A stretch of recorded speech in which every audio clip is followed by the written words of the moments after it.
Cette impression de changer, cette impression de devenir quelqu'un d'autre. Ce soir-là, je m'étais levé avec le bras en sang, couvert de sang. Mais pour moi, le sang n'était qu'un indice de changer de peau, de changer de corps.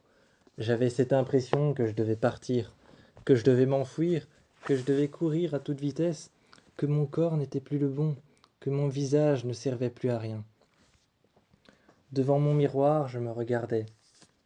Je me suis levé, le bras en sang, un bout de métal arraché, à un meuble, un bout de verre brisé, un miroir brisé, une maquilleuse sur le côté, qui appartenait à ma sœur, complètement brisée pour récupérer un bout de verre,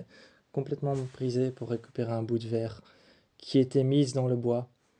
Je me regardais dans le verre brisé, je me regardais dans le miroir brisé, que j'ai essayé de rassembler au sol, un peu comme un puzzle, et je me disais, c'est ça ma vraie nature. Et j'avais l'impression que c'était ça ma vraie nature, un miroir brisé, un visage brisé, brisé en des millions d'éclats, en des millions de petits morceaux. J'étais assis par terre, le bras en sang, appuyé sur mon jeans noir, et j'étais là à me regarder. Le miroir complètement intact. Mais ma main dessus, quand je me suis approché, ma main dessus pour me relever, a glissé à cause du sang.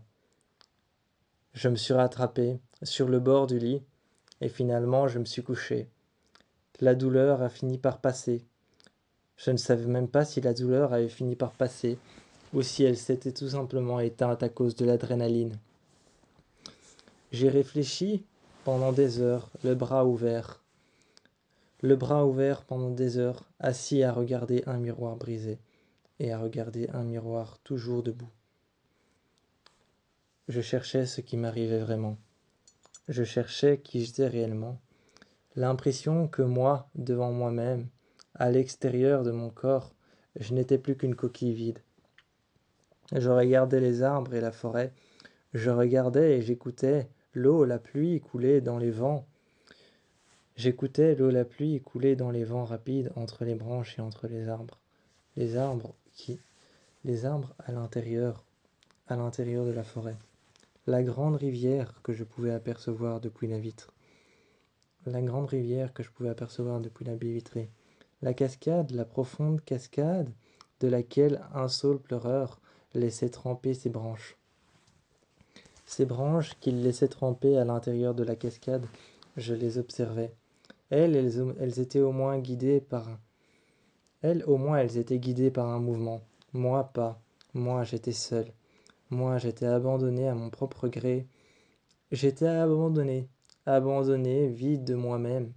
Et je regardais ces branches, guidées par le mouvement des vagues, ou plutôt guidées par le mouvement de la cascade qui s'écrasait vers le bas.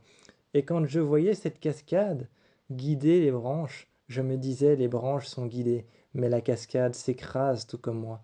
La cascade s'écrase, la main sur la vitre, la main sur le miroir, la trace de sang sur le miroir qui avait séché, le sang qui avait passé, la nuit qui s'était retrouvée devant moi, toujours à regarder face à moi. Ce paysage affronté de plusieurs sens, le froid, l'obscurité. Le froid, l'obscurité, et même l'impression d'être seul dans ma chambre me donnait l'impression d'être seul dans mes pensées. Je pouvais m'entendre penser, comme quelqu'un à côté de moi qui me parlait.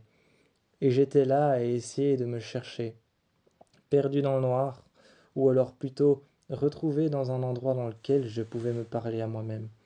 Mais est-ce que je voulais vraiment entendre ce que je disais ?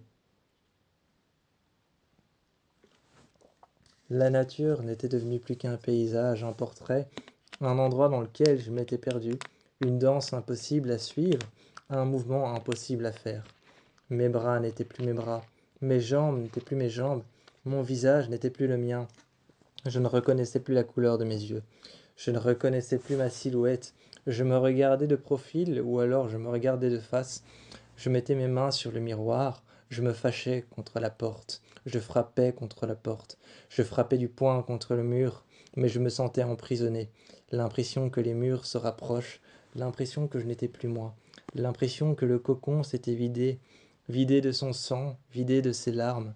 Impossible de pleurer, la seule chose que je pouvais faire, c'était m'asseoir là et attendre. Si expressif que la danse à l'intérieur de laquelle si expressif cet endroit à l'intérieur duquel je menais la danse. J'étais là occupé de regarder la danse que je ne menais pas, mais la danse que je suivais. Qui était en train de me prendre les bras? Qui était en train de mettre sa main contre la mienne? Était-ce vraiment Chris, l'homme que j'aime? Était-ce vraiment ma sœur, la sœur que j'ai toujours aimée et que j'ai toujours eu avec moi? Était-ce vraiment elle qui m'aidait à me relever? Était-ce vraiment son visage? Même mes yeux ne reconnaissaient plus la réalité. J'avais l'impression que ce fil rouge que je suivais depuis le début s'effaçait petit à petit. Chris, Mina, Adi, ou alors encore bien d'autres personnes venaient m'aider et franchissaient cette porte. Mais cette porte se refermait toujours.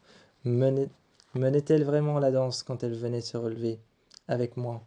Qu'elle s'asseyait par terre et qu'elle venait se relever avec moi? Menait-elle vraiment la danse? Ou était-ce moi qui la menais? Était-ce moi qui réfléchissais réellement à ce que je faisais? Mes pensées n'étaient plus qu'un brouhaha, un bruit sans fond, un écho, ou alors un fond perdu. Et j'étais là et je regardais les arbres, à l'extérieur de la maison. Je m'imaginais debout dans la forêt. Je m'imaginais à regarder la maison de l'extérieur et à me voir moi-même, pas comme dans mon propre reflet, mais derrière la vitre, les mains contre le mur, frappant contre les murs, m'énervant contre moi-même, comme si cette chambre était ma punition. Je me disais, assume, assume qui tu es, un homme perdu. Assume qui tu es, un homme perdu, qui ne se retrouvera plus jamais. Et j'ai fini par essayer de comprendre pourquoi je ne me retrouvais plus. Quand est-ce que j'avais perdu ce bout de ficelle? Quand est-ce que j'ai perdu ce bout de chemin? Quand est-ce que j'ai perdu la carte? Quand est-ce que mes yeux ont refusé de voir? Quand est-ce que j'ai finalement fini par m'effondrer? En réfléchissant à quand j'ai fini par m'effondrer, quand est-ce que mon vrai visage a disparu? Quand est-ce que mes vraies pensées ont fini par partir et à dériver? Quand est-ce que la danse a fini par s'arrêter? Quand est-ce que le chandelier avait fini de brûler?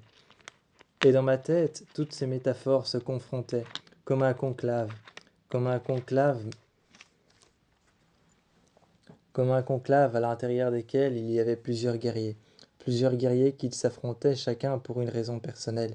Mais le mien n'était pas armé. Le mien n'était pas armé face à des guerriers qui, eux, étaient bel et bien armés, et avaient tous une raison de combattre, une raison personnelle. La mienne, c'était mon identité. Qui étais-je réellement? Est-ce que j'étais cet homme? Est-ce que j'étais cet homme qui ait toujours aimé Chris? Est-ce que j'ai été cet homme? Est-ce que je suis encore cet homme qui aime toujours aimé ma sœur, Adi? Est-ce que je suis cet homme qui ait toujours aimé mon amie, Mina? Est-ce que je suis toujours celui qui a aimé quelqu'un? Ou alors est-ce que la danse, je ne la mène plus, mais est-ce que la danse me mène moi? Est-ce que la danse ne me mène plus, ou alors est-ce que la danse me ménage? Je ne sais plus ce qui se passe réellement. Je ne sais plus dissocier la réalité du faux. J'ai l'impression d'être perdu, et cette chambre est mon fardeau. Et pourtant, je continue à essayer de dissocier, mais chaque fois je me retrouve sur cette ligne floue,